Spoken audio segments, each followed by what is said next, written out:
आज से जो हम पढ़ेंगे क्लास 6 में, आज सबसे पहले हम पढ़ेंगे दिस और दैट, यानी कि यूज किसका पढ़ने चल रहे हैं, यूज पढ़ने चल रहे हैं हम दिस और दैट का। ठीक। अब दिस मीन्स क्या होता है, दिस का अगर हिंदी मीन्स की बात करें तो दिस का हिंदी मीन्स होता है या, और दैट का जो हिंदी मीन्स होता है वो होता है वह। और अगर बात हुई कि हाँ सर हम इसका प्रयोग कहाँ पर करें, तो इसका प्रयोग करते हैं जब कोई वस्तु नजदीक या दूर हो। जब कोई वस्तु नजदीक हो या तो दो ही चीज होगा, वस्तु या तो हमसे नजदीक होगी या तो हमसे दूर होगी। तो जब वस्तु नजदीक होगी तो हम दिस का प्रयोग करेंगे। दिस का प्रयोग करते हैं वस्तु के नजदीक होने पर, वस्तु के नजदीक होने पर, जब वस्तु के नजदीक होने पर, जब वस्तु नजदीक हो तब। और दैट का प्रयोग करते हैं वस्तु के दूर होने पर, वस्तु के दूर होने पर, यानी कि जब वस्तु दूर हो तब हम किसका प्रयोग करते हैं, दैट। अब इन सब के साथ इनकी सहायता करने के लिए हम एक वर्ब का प्रयोग करते हैं जिसको हम कहते हैं इज। दिस और दैट के साथ इसका प्रयोग करना है, इज का प्रयोग करना है। जैसे अब यहाँ पर मान लो ये एक बॉल बना हुआ, ये आपने बॉल बना दिया, और सपोज करो यहाँ पर क्या बना है, यहाँ पर आपका एक मैंगो बना हुआ। क्या बना हुआ है, मैंगो, आम बना हुआ। तो अब ये देखने से बॉल लग रहा है कि नहीं। अच्छा आप बताओ, अगर आप यहाँ हो तो आपके नजदीक कौन है, दूर कौन है? नजदीक कौन है, बॉल, और दूर कौन है, मैंगो। क्या है, मैंगो। तो आप यहाँ पर क्या लिखोगे, यही लिखोगे कि यह बॉल है, यानी नजदीक है तो लिखोगे दिस इज ए बॉल। ठीक है, दिस इज अ बॉल। और जैसे ये मैंगो है, मैंगो दूर है तो क्या लिखोगे, that is a mango, that is a. क्यों? क्योंकि मैंगो क्या है, मैंगो दूर है कि नहीं, मैंगो क्या है, जो मैंगो दूर है उसके लिए हमने दैट का प्रयोग किया। ठीक। अब जैसे मान लो ये आपका हो गया,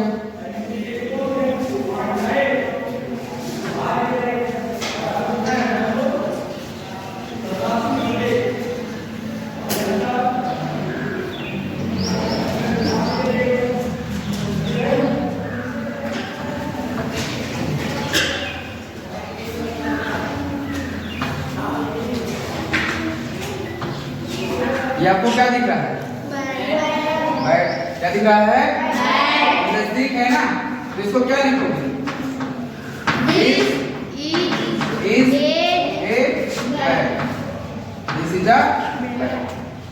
ठीक। अच्छा दूसरा, ट्री। ये क्या है, ट्री। ट्री। तो ट्री दूर है कि नहीं, तो हम लोग क्या लिखेंगे, दैट इज अ ट्री। यानी कि कोई वस्तु जब दूर हो तो उसके लिए दैट का प्रयोग, और कोई वस्तु जब हमारे नजदीक हो तो उसके लिए दिस का प्रयोग, है ना। दिस और दैट समझ में आ गया कि नहीं? Yes, sir. अच्छा यहाँ पर ये जो वस्तुएं हैं, जो भी चीजें हैं, वो क्या है, अकेली है ना। Yes, sir. यहाँ पर देखो ये बॉल कैसा है, अकेला। ये आम कैसा है, अकेला। अब ये बैट भी क्या है, अकेला। और यहाँ पर जो ट्री है वो भी क्या है, अकेला ही। ठीक है, तो यानी कि दिस और दैट किसके लिए लगता है, अकेले के लिए। तो सर मान लो अकेले से ज्यादा हो गया तो हमारे पास बहुत सारे बॉल हो गए, तो हमारे पास बहुत सारे आम हो गए, तो हमारे पास बहुत सारे बैट हुए, तो और यहाँ पर बहुत सारे पेड़ हैं, तो फिर तो अब जब कोई वस्तु अकेली होती है तो उसको हम लोग क्या कहते हैं, एक वचन कहते हैं। क्या कहते हैं, एक वचन। और जब कोई वस्तु ज्यादा होती है तो उसको हम लोग क्या कहते हैं, बहुवचन कहते हैं। ठीक है, तो एक वचन का मतलब हो गया। और हम जान रहे हैं कि सर ने बताया अभी कि वस्तु अकेली होगी तो उसे एक वचन कहेंगे। और अगर वस्तु बहुत ज्यादा हो गई तो उसको हम लोग क्या कहेंगे? बहुवचन कहेंगे।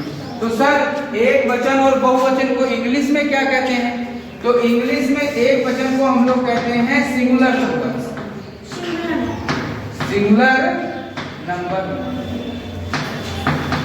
और बहुवचन को हम लोग क्या कहते हैं? Plural number. क्या कहते हैं? प्लूरल। ठीक। अब एक वचन का मतलब जैसे बॉल है, तो बॉल अकेले तो है, तो यहाँ क्या लिखेंगे? बॉल। और जब इसका बहुवचन बनाना होगा तो हम क्या करेंगे? इसमें यस जोड़ देंगे, बस। क्या जोड़ देंगे? यस। तो अब क्या हो जाएगा? ये BALL, ये एक बॉल है और ये क्या है? बहुत सारे बॉल्स हैं। ठीक है। जैसे अब मान लो आपका मैंगो है। क्या है? Mango, MANGO। तो एक ही मैंगो तो है, और बहुत सारे मैंगो हो गए तो MANGOES, मैंगो। ठीक है। उसके बाद आपका बैट है, तो बैट को क्या लिखेंगे? BAT, bat. तो क्या हो जाएगा? BATS, बैट, है ना? ऐसे ही ट्री है। क्या है? ट्री। तो इसका क्या हो जाएगा? TREES, ट्री, है ना? अब ऐसे मान लो यहाँ पर तुमको दिया गया कैट। कैट मींस क्या होता है? बिल्ली। और बहुत सारी बिल्ली हो गई तो कैट्स। ठीक। तो सर जब ये एक है तो फिर इसका मतलब दिस भी तो एक हुआ। दिस क्या हुआ? एक। जो व्यक्ति अकेले के लिए आ रहा है तो अकेला ही तो जाएगा। अच्छा, अकेला अकेले से ही तो लड़ेगा, हैं? तो अगर मान लो अकेले को 4-5 लोग मिल गए तो बेचारा हार जाएगा ना। तो अकेले के पास साथ कौन आता है? अकेला ही आता है। तो इसलिए दिस क्या है? एक वचन है। दिस क्या है? एक वचन। तो यहाँ लिखोगे दिस। क्या लिखोगे? दिस। तो सर दिस का बहुवचन क्या होगा? तो दिस का बहुवचन हो जाएगा दीज। क्या हो जाएगा? दीज। और सर फिर दैट का बहुवचन क्या होगा? दैट का बहुवचन होगा दोज। क्या होगा? दोज, है ना? अब अभी तक क्या लिखे थे? This is ball, this is mango, या दैट इज मैंगो, फिर this is bat, that is tree. तो ऐसे ही अब दिस कहोगे ना, लेकिन दिस के साथ देखो यहाँ पर इज लगाते हो कि नहीं? इज किसके लिए आ रहा है? एक वचन के लिए। तो बहुवचन के लिए कौन आएगा? क्या आएगा? समझ आ गया ना? तो ये हमारा होता है एक वचन और ये हमारा होता है बहुवचन। अब जैसे मान लो यहाँ पर बहुत सारे बॉल बनेंगे। पहला बॉल, दूसरा बॉल, तीसरा बॉल, चौथा बॉल। तो ये सब बॉल हो गए कि नहीं हो गए? Yes sir. हैं? तो बहुत सारे बॉल है ना, और नजदीक है, दूर तो है नहीं। तो इनको क्या लिखोगे नजदीक के लिए? दीज। नजदीक के लिए क्या लिखेंगे? दीज। भाई दिस नजदीक के लिए लगता है ना, तो दिस का बहुवचन क्या है? तो ये भी तो नजदीक के लिए आएगा। तो दीज, दीज के साथ आर, और दीज आर, अब क्या लिखोगे? बॉल्स। दीज आर बॉल्स, है ना? समझाया? हमारे तो यहाँ पर आम बना लिए। क्या बना लिए? मैंगो, है ना? बहुत सारे मैंगो बना लिए तुम।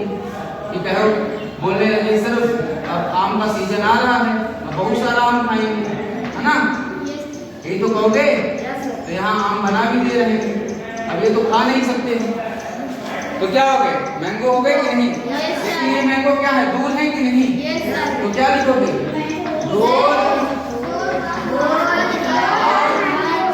मैंगो, 2000, है ना? समझ आ गया कि नहीं? कितना समझ में आ गया ना? चलो ठीक है। अब इसको